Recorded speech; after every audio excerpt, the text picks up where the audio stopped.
The Fajr alarm goes off, and a negotiation starts in your head. Just 5 more minutes, then I'll pray.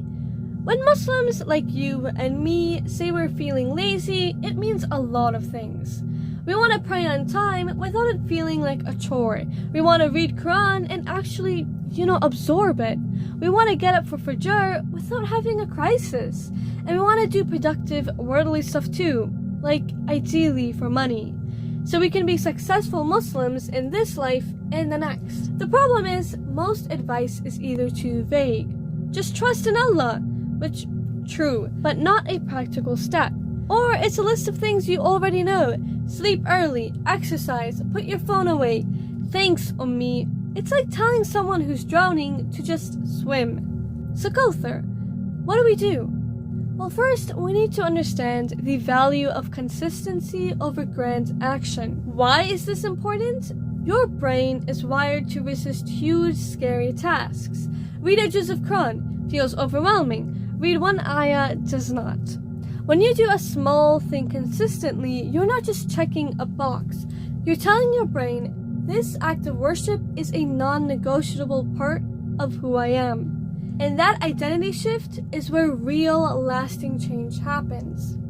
Okay, so we know to start small, but how do we actually do it?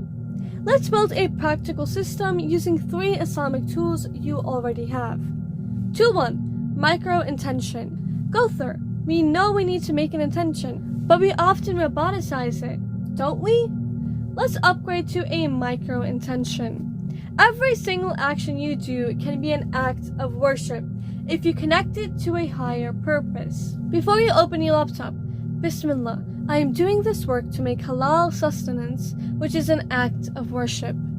Before you go to the gym, Allahumma barak, I am strengthening the body that Allah gave so I have more energy to worship Him. Even before you cook dinner, Bismillah, I am nourishing myself and my family so we can have the strength to be grateful servants. This does something mind-blowing. It takes you out of the realm of chores and into a state of constant mindful worship. You're no longer just a lazy person on a couch. You're a conscious worshiper, renewing your intention every hour.